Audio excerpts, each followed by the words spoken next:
Halo sahabat Upscape dan sahabat Asbidan, perkenalkan saya Mona Melisa, salah satu tutor Upscape Indonesia.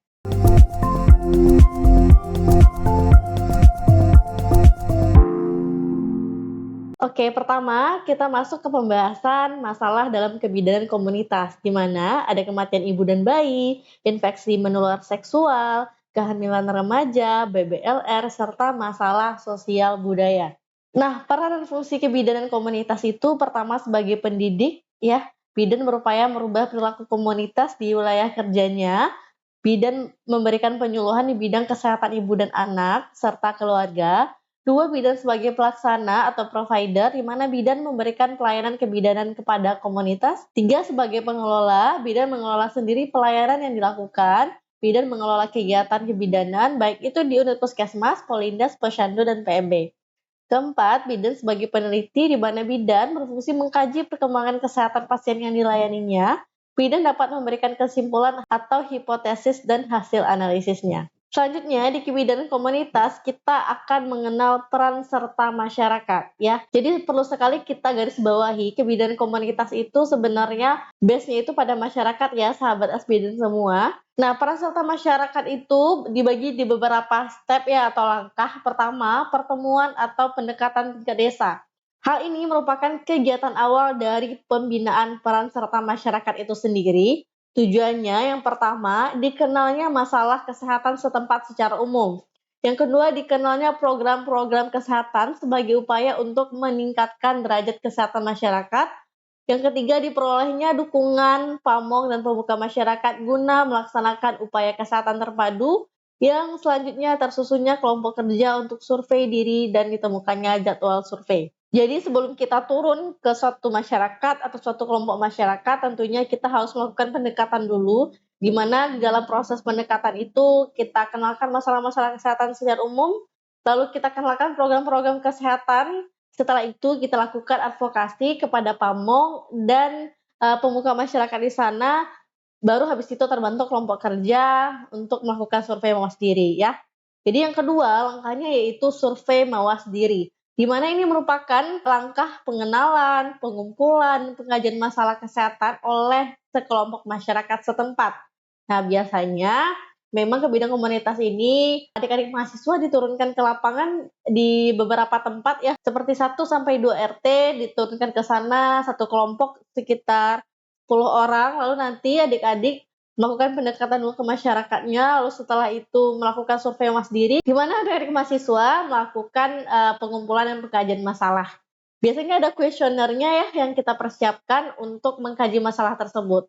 Ya, tujuannya memang masyarakat mengenal, mengumpulkan dan mengkaji masalah kesehatannya sendiri, sehingga timbul niat dan kesadaran masyarakat untuk mengetahui masalah kesehatan sendiri. Kalau di sini kan memang dikatakan masyarakatnya sendiri, tapi secara praktikal kita di pendidikan atau sebagai mahasiswa kebidanan, kita ke sana tentunya untuk mengenal atau mengetahui masalah yang ada di masyarakat tersebut. Tahapan dari pelaksanaan survei itu pertama pasti kita membuat persiapan surveinya ya. Yang kedua kita mengumpulkan informasi. Setelah itu analisis dan interpretasi data.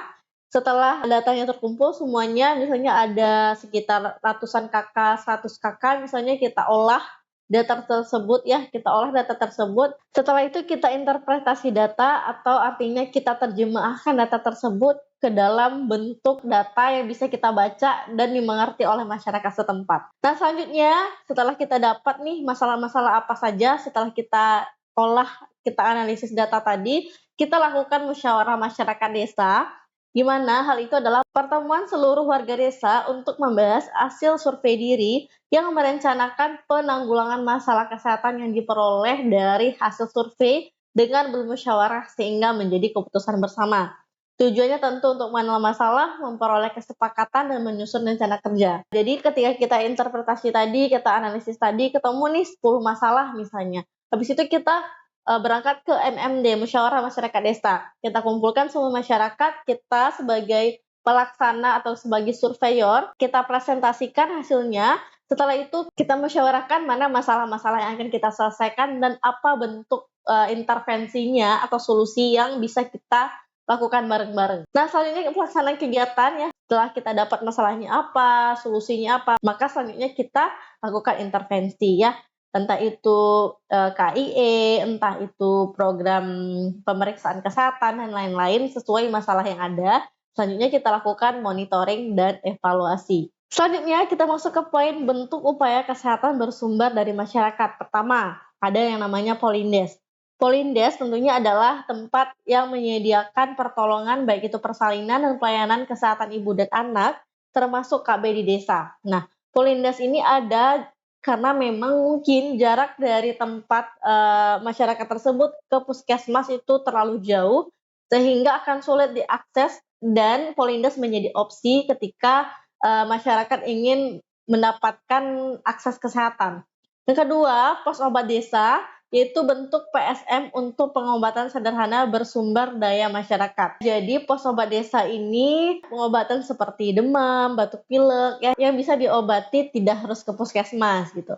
Lalu daya upaya kesehatan masyarakat atau DUKM itu upaya dari, oleh, dan untuk masyarakat dengan azas gotong royong untuk meningkatkan taraf kesehatan mereka. Contohnya apa? Tabulin, Dasolin, Dana Sehat ya. Lalu Poskestren yaitu pesantren yang siap dan mau untuk mencegah dan mengatasi masalah-masalah kesehatan secara mandiri sesuai dengan kemampuannya. Lalu Posyandu, wadah pemeliharaan kesehatan yang dilakukan dari, oleh, dan untuk masyarakat yang dibimbing petugas terkait. Nah, kalau Posyandu mungkin semuanya sudah tahu ya bagaimana fungsi dan perannya di masyarakat. Lalu ada pembinaan dukun dan kader, di mana mungkin di beberapa tempat peran dukun masih dominan ya, baik itu melakukan pertolongan persalinan, kehamilan, dan lain-lain. Sehingga kita sebagai tenaga kesehatan perlu berkolaborasi ya dengan membina dukun tersebut. Manfaatnya meningkatkan mutu keterampilan dukun bayi, meningkatkan kerjasama bidan dan dukun bayi, meningkatkan cakupan persalinan dengan petugas kesehatan. Nah, upaya bidan yang bisa dilakukan, pertama melakukan pendekatan dengan tokoh masyarakat setempat, melakukan pendekatan ke dukunnya, memberikan pengetahuan kepada para dukun tentang pentingnya persalinan yang bersih dan aman. Memang masalah yang sering terjadi itu adalah pertolongan persalinan dengan dukun itu tidak steril dan banyak kasus-kasus infeksi yang disebabkan oleh pertolongan dengan dukun. Selanjutnya, memberi pengetahuan kepada dukun tentang komplikasi-komplikasi kehamilan dan bahaya proses persalinan. Membina kemitraan dengan dukun dengan memegang azas saling menguntungkan, menganjurkan dan mengajak dukun merujuk kasus-kasus resiko tinggi kehamilan kepada tenaga kesehatan. Selanjutnya, pembinaan kader ya, di mana kader juga sebagai ujung tombak kesehatan masyarakat sehingga kita perlu berkolaborasi juga, di mana yang bisa kita lakukan adalah pemberitahuan ibu hamil untuk bersalin di tenaga kesehatan, ya, pengenalan tanda bahaya kehamilan, persalinan dan nifas serta rujukannya, penyuluhan gizi dan keluarga berencana, pencatatan kelahiran dan kematian bayi atau ibu, promosi tabulin, donor darah berjalan, ambulan desa, suami siaga, serta satgas gerakan sayang ibu. Selanjutnya kita masuk ke materi PWSKIA, di mana ada beberapa istilah-istilah dalam PWSKIA yang perlu sahabat bidan ketahui. Pertama ada yang namanya K1, yaitu kunjungan ini khusus diperuntukkan untuk ibu hamil yang pertama kali pada masa kehamilan. Yang kedua K4, kontak ibu hamil dengan tenaga kesehatan yang keempat kali atau lebih. Yang ketiga, KN, kunjungan neonatus adalah kontak neonatus dengan tenaga kesehatan minimal 2 kali. Yang keempat, ada yang namanya cakupan keempat, yaitu pelayanan antenatal yang sesuai dengan standar dan paling sedikit 4 kali pemeriksaan kehamilan. Yang kelima, cakupan pertolongan persalinan oleh tenaga kesehatan, di mana ini merupakan presentase ibu bersalin di suatu wilayah dalam kurun waktu tertentu yang ditolong oleh nakes. Yang keenam, sasaran ibu hamil, yaitu jumlah semua ibu hamil di wilayah dalam kurun waktu 1 tahun. Yang ketujuh, cakupan kunjungan neonatus, presentase neonatus yang memperoleh pelayanan kesehatan oleh tenaga kesehatan. Nah, kalau kita berbicara tentang cakupan, ya baik cakupan keempat, cakupan pertolongan persalinan, cakupan kunjungan neonatus, cakupan kunjungan nifas, itu semua dalam bentuk presentase dalam 1 tahun. Nah, bagaimana cara menghitungnya? Di sini terlihat ya bagaimana rumusnya. Jika yang ditanya cakupan K1, maka rumusnya adalah jumlah kunjungan baru atau kunjungan K1 dibagi atau per jumlah sasaran ibu hamil dalam 1 tahun dikali 100%. Cakupan keempat, jumlah kunjungan ibu hamil per jumlah sasaran ibu hamil dalam 1 tahun dikali 100%. Lalu cakupan persalinan oleh tenaga kesehatan yaitu jumlah persalinan yang dilakukan oleh tenaga kesehatan per jumlah seluruh sasaran persalinan dalam 1 tahun dikali 100%. Kalau kunjungan neonatal, jumlah kunjungan neonatal yang mendapat pelayanan kesehatan minimal 2 kali oleh nakes dibagi jumlah seluruh sasaran ibu hamil dalam 1 tahun dikali 100%.